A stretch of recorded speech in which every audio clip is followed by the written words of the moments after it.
So we've taken some big things out with some help from our gardener, and what we're doing is having bushy and low things and ground covers, and because it's a slightly sloping block, it means you can look up and see things. We have got some mature things.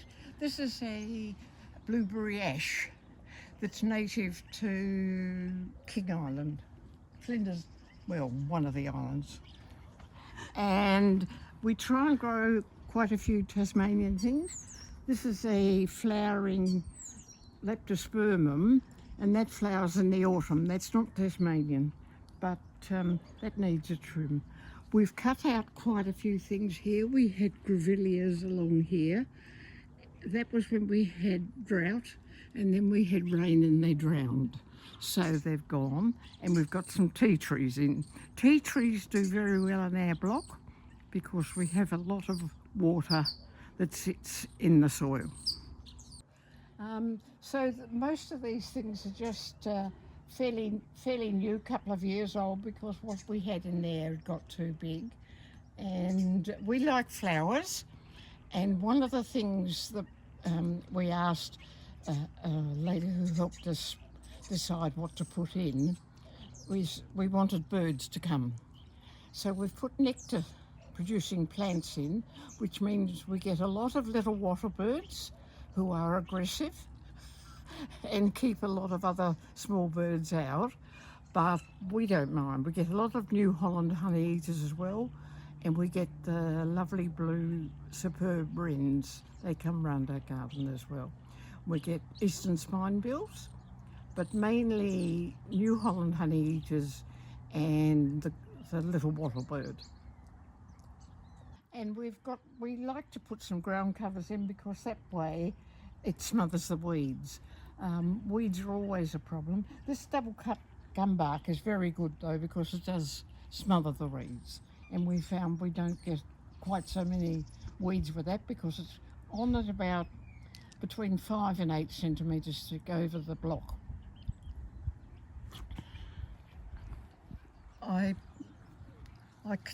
We constructed this dry creek bed during COVID with the rocks we dug up during COVID.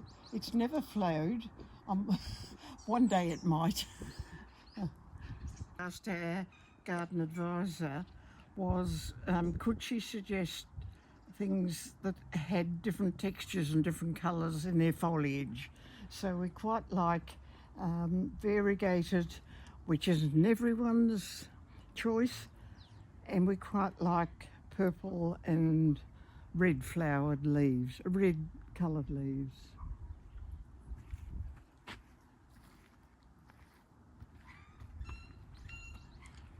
We've got several seats around the garden because it's lovely just to sit and look at the garden. Sometimes Tony says to me that some days I spend more time walking around looking than I do working. So it's just young things in here that we're waiting to grow up. But look, there's a splash of colour and a splash of white in the middle of winter, which is lovely. We just love the colours.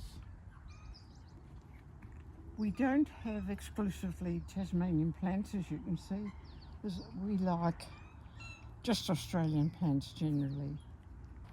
One of the things that are a problem here have been wallabies, so we've put at least 5'8" fences in the back here, and our other problem is we have a lot of blackbirds, and they find where we've planted new plants and tend to pull the soil and mulch back from new plants.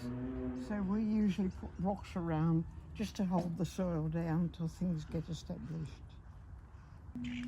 In that part of the garden on our right, I had a beautiful plant in there. I'm trying to think, I can't remember. Oh dear. Anyway, I asked the gardener to cut it to the ground and it didn't survive. So I've put a new plant in there, a new Dodonaea viscosa, the Tasmanian one, in there. Again, another little seat to sit and have a coffee. Something I use in the garden here is silicon water crystals, and when I do a new planting, I put a good tablespoon in the hole, and they hold the water, those crystals, for about 3 years. Sometimes I've been known to overdo it, as I have done here, and I've had to scoop them out. I had a new planting there, and they all just bubbled to the surface.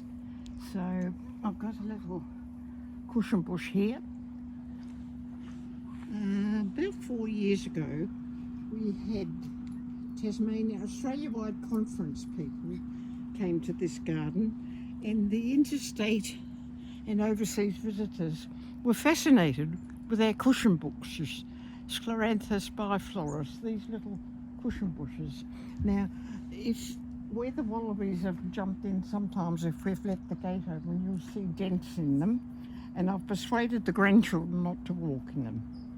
A couple of big plants in here, that was one of them, but that's okay. And I've pulled it out and just put on new correas in, and that little tea tree, and that's Pyridium up there. I just think it makes a lovely show, a real splash of white. Just lovely. The cushion plants, when they die, all little babies come up. Like you can see there, there's a myriad of young cushion plants, and I dig them out and pop them around and nurse them along a bit, and then they eventually, after a few years, fill the gaps, which is lovely. I like this time of year for correas because that's when they flower. And these two are really worthwhile. That's winter pink, Heteranthus winter pink, and this little, I can't remember its name, but anyway, we look out from the kitchen window at that, and I just think, oh, what a lovely splash of colour. This is the Banksia, is Banksia integrifolia, which I have classified as Tasmanian, and it's actually not anymore. It was growing on King Island, but it's been cleared completely from King Island. We put 4 in. Now I'll explain to Jen, we put that one in. We put the one in, if Jen looks, that's another one that was planted at the same time. And then up here, if Jen comes back up to the left, there's another one there, that's another, and there's another one up the back towards the big house behind, and those 4 benches were put in, well, there's 5, aren't there, at the same time, and they've all got a different form. That one up there, we just lopped the top of it, was getting a bit too big, but they've all got a different form, which is lovely. This one here, this plant here, that's a native frangipani that got a lot of scale on it, and we lopped it, and fortunately it's shooting out again. So we hope it's going to flower. It's flowered beautifully. It was growing in a friend's garden in Rockhampton, as it's a Queenslander, and I saw it in Belrive, and I thought I'm going to try it, and it's been beautiful. So we're hoping it's going to flower again. This little one's a Tasmanian one, and it flowers underneath. That's Lasiapetalum micranthium. It makes a lovely ground covers, but you don't see the flowers until you lift it up. So that's a little Banksia marginata there. It's only had a few on it. I would love it if it had a few more. But anyway, this little one here, that's Scleranthus uniflorus, and it's got this little violet coming up in it, and it had a new couple of seedlings came up. There's one came up there, and there was another one somewhere, and I can't remember what I did with it. Anyway, we've had to take out a couple of things that got too leggy, so every now and then you'll see a little bush filling in a gap. This is a lovely Correa Reflexa nemarifolia, and that grows on the Bass Strait Islands as well. And the grevillea here is Grevillea Scarlet Sprite, and it's just coming up to flower. It's beautiful. We get lots of insects in this garden. We used to have more honeybees. Honeybees seem to be declining in number, but there's usually bees somewhere in our garden. We have lots of, in the summertime, the garden's full of native insects, native bees and native wasps around all the things that are in flower. They particularly like things like the blueberry ash I was talking about earlier. This is Tasmanian grevillea. This is Grevillea australis, and this is the prostrate form, and that's about to flower but not quite yet. It's got buds on it, but when it does flower in the spring, it'll be covered in creamy yellow flowers. And there's 2 bushes here, and they have a beautiful perfume. And that's behind it. There is a pink flowered leatherwood, and it had one blossom on it this year. The tree behind is Phibalium illumination. That's not a Tasmanian plant, but it wasn't doing very well there till we took a couple of the big things out, and now it is. But that always lights up the garden. The garden assistant we had, she liked variegated plants, and we do too, so I'd rather like that to light up the garden. But look, there's something in flower almost any time of the year that you come in. This is a lovely little one. This is a little Tasmanian one. That's Cryptandra Amerian. It has tiny little flowers with a grevillea behind it.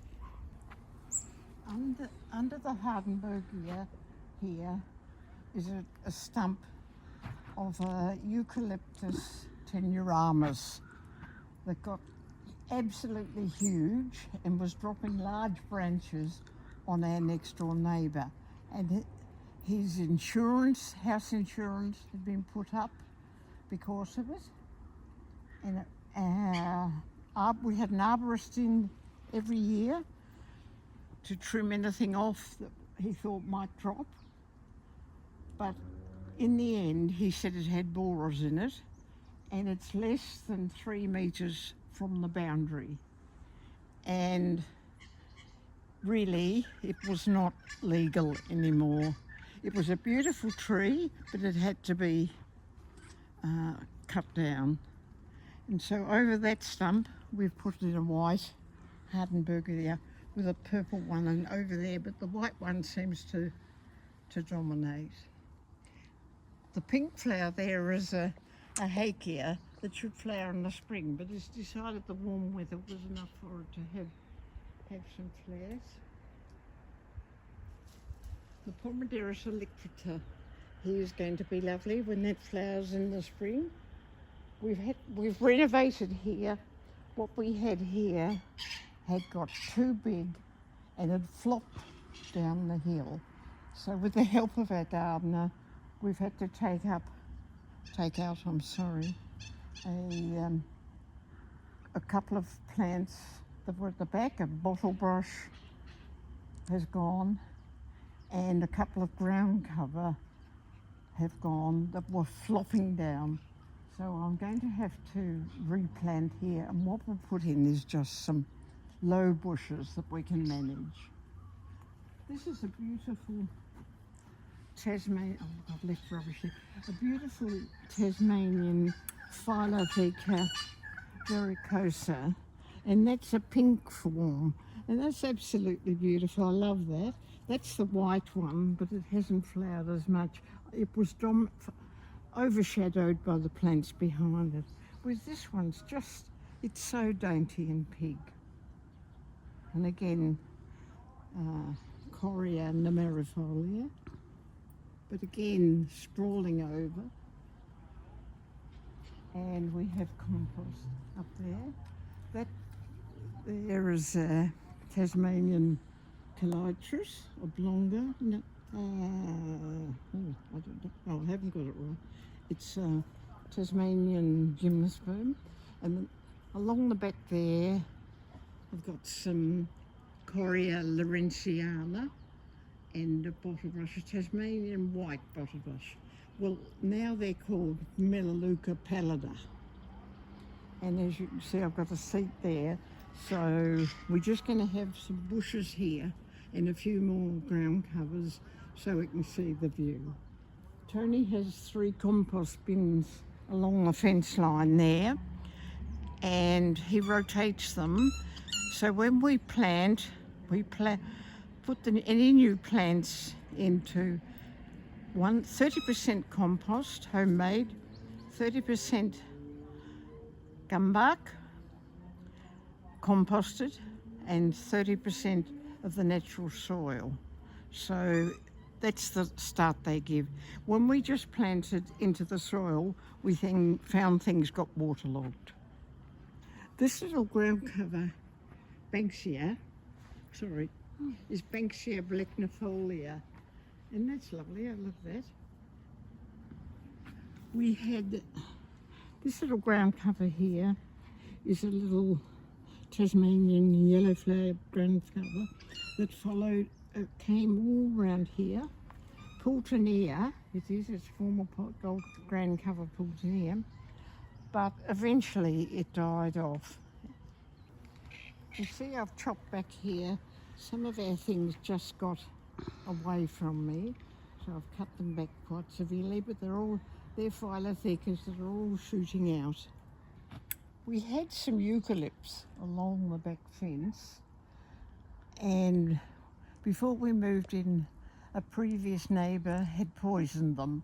So they went and we put in some wattles. Well, the wattles got too big, so we've now put in a variety of plants along the back that we hope won't get too big. We try and keep them, we don't want them any higher than they are. This is a tea tree that is absolutely covered in flowers in the spring. That's Leptospermum horizontalis, and it's just beautiful in the spring. I used to have a little dinghy, and that's what I anchored with.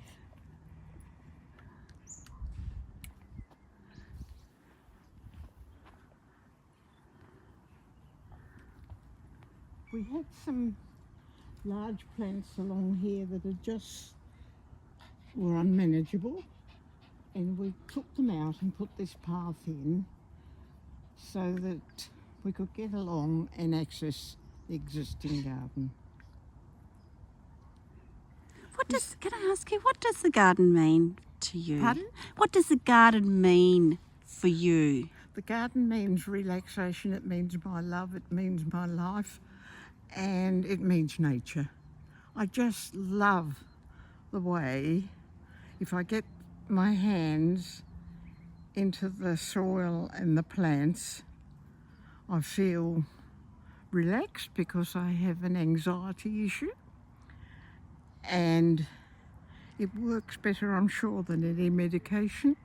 It's just joyous, and I love to be able to feel it and just watch things grow and see things respond either well or not so well. And no, it's not just all down to me, but it's also about some of the decisions I've made that I've put the wrong thing in the wrong place.